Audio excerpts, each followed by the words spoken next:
పది రోజులుగా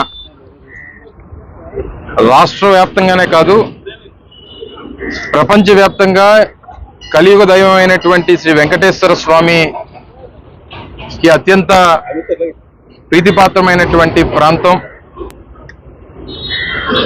తిరుమల తిరుపతికి సంబంధించినటువంటి లడ్డూ మీద ఈ రాష్ట్ర ప్రభుత్వం ఈ రాష్ట్ర ముఖ్యమంత్రి చేసినటువంటి వ్యాఖ్యల్ని తీవ్రంగా ఖండిస్తూ ముఖ్యంగా ఆయన రాజకీయ అవసరాల కోసం చంద్రబాబు నాయుడు గారి తాలూకా రాజకీయ అవసరాల కోసం చివరికి దేవుణ్ణి కూడా వాడుకున్నాడు అనేటువంటి విషయాన్ని మీ అందరికీ మీ ద్వారా ప్రజలకు కూడా తెలియజేయాలనేటువంటి ఉద్దేశంతో ఈరోజు మా పార్టీ అధ్యక్షులు జగన్మోహన్ రెడ్డి గారు ఇచ్చినటువంటి పిలుపు మేరకు రాష్ట్ర వ్యాప్తంగా ఉన్నటువంటి అన్ని నియోజకవర్గ కేంద్రాల్లో పార్టీ నాయకులందరినీ కూడా ఆ దేవుడి ఆశీర్వాదం తీసుకొని ముఖ్యంగా ఈ రాష్ట్ర ముఖ్యమంత్రి చంద్రబాబు నాయుడు గారికి బుద్ధి రావాలని ఆయన చేస్తున్నటువంటి ఆరోపణలు రోజుకొక వ్యాఖ్యలు ప్రజల్ని ముఖ్యంగా భక్తుల్ని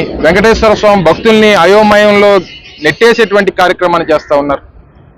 తిరుమల తిరుపతి అంటే హిందువులకి ముఖ్యంగా వెంకటేశ్వర స్వామి భక్తులకి ప్రపంచవ్యాప్తంగా ఉన్నటువంటి భక్తులకి ఒక సెంటిమెంట్. అటువంటి సెంటిమెంట్తో ఆటలాడుకుంటున్నటువంటి రాష్ట్ర ముఖ్యమంత్రిని ఆ ముఖ్యమంత్రికి బుద్ధి రావాలన్నటువంటిది ఈరోజు రాష్ట్ర ప్రజలందరి తాలూకు కోరిక. మీరు ఇచ్చినటువంటి ఎన్నికల హామీలు మీరు చేస్తున్నటువంటి పొరపాట్లని కప్పిపుచ్చుకోవడానికి వాటి నుంచి డైవర్ట్ చేయడానికి ఈరోజు ఈ స్థాయిలో డైవర్షన్ పాలిటిక్స్ చేయడం అనేటువంటిది కరెక్ట్ కాదు, సమంజసం కాదు. ముఖ్యంగా దేవుణ్ణి వాడుకోవడం అనేటువంటిది అంతకంటే అన్యాయం ఇంకోటి ఉండదు అనేటువంటిది రాష్ట్ర ప్రజల తాలూకు ఆలోచన. సరే మీరు సూపర్ 6 హామీలు ఇచ్చారు, చేయలేమని చెప్పండి. స్టీల్ ప్లాంట్ ప్రైవేటీకరణ ఆపుతామని చెప్పారు, ఆపలేమని చెప్పండి. మాకు చేత కాదని చెప్పండి. మేము దొంగ హామీలు ఇచ్చి అబద్ధాలు చెప్పి మేము అధికారంలోకి వచ్చామన్నటువంటి మాట ప్రజలకు చెప్పండి, లెంపలేసుకోండి, ఆ దేవుణ్ణి క్షమాపణ కోరండి. అంతే తప్ప చివరికి ఆ దేవుణ్ణి కూడా రాజకీయాల్లోకి లాగడం అనేటువంటిది సమంజసం కాదు. తిరిగి మళ్ళీ ఇదంతా కూడా జగన్మోహన్ రెడ్డి గారి మీద నెట్టేయాలనేటువంటి ప్రయత్నం అంతకంటే సమంజసం కాదు. నిన్న ముఖ్యమంత్రి గారి తాలూకా పత్రికా సమావేశం చూసాం. అందులో వారు మాట్లాడినటువంటి మాటలు చూసాం. ఎంత విడ్డూరంగా ఒక రాష్ట్ర ముఖ్యమంత్రి మాట్లాడాల్సినటువంటి మాటలేనా. తిరుమల తిరుపతిలో కల్తీ నెయ్యి వాడారు కానీ ఎక్కడ వాడారో తెలియదట ఆయనకి. నిన్న ఆయన మాట్లాడినటువంటి మాటలు కల్తీ నెయ్యి వాడారు, ఎక్కడ వాడారో తెలియదని చెప్తా ఉన్నాడు. మరి ఏ రకంగా జగన్మోహన్ రెడ్డి గారి మీద ఆరోపణలు చేశారు మీరు? చివరికి జగన్మోహన్ రెడ్డి గారు ఈరోజు అక్కడ తిరుమల తిరుపతికి దర్శనానికి వస్తానంటే లేనిపోయినటువంటి అడ్డంకులు సృష్టించి వస్తే మిమ్మల్ని అరెస్ట్ చేస్తామని చెప్పి ఈరోజు ప్రపంచంలో ఉన్నటువంటి ప్రతి ఒక్క వ్యక్తికి తిరుమల తిరుపతిని వెంకటేశ్వర స్వామిని దర్శించుకునేటువంటి అర్హత ప్రతి ఒక్కరికి ఉంది. అయినప్పటికీ మీరు ఆయన అడ్డుకునేటువంటి ప్రయత్నం చేశారు. ఆయనతో పాటు కలిసి వస్తానన్నటువంటి వ్యక్తులకి నోటీసులు ఇచ్చారు. మీరు రావడానికి వీల్లేదని చెప్పారు. ఇవన్నీ దేన్ని డైవర్ట్ చేయడానికి? నిన్న ఈరోజు మీరు అందరూ చూశారు.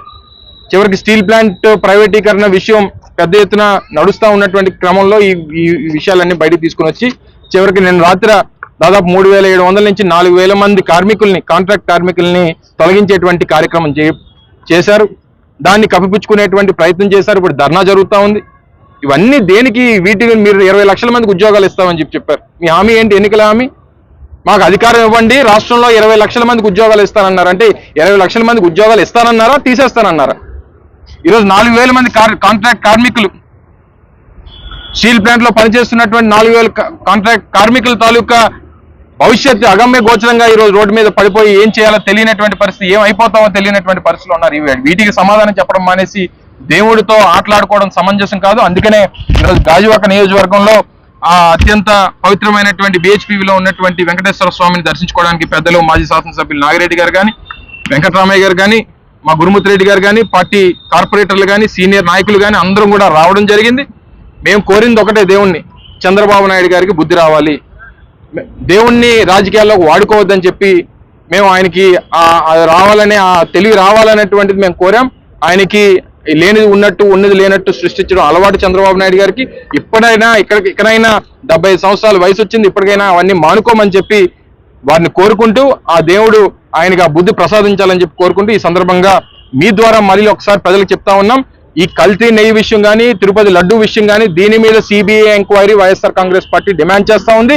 సిబిఐ ఎంక్వైరీ ద్వారానే నిజానిజాలన్నీ బయటకు వస్తాయనేటువంటిది ప్రజలు నమ్ముతా ఉన్నారు.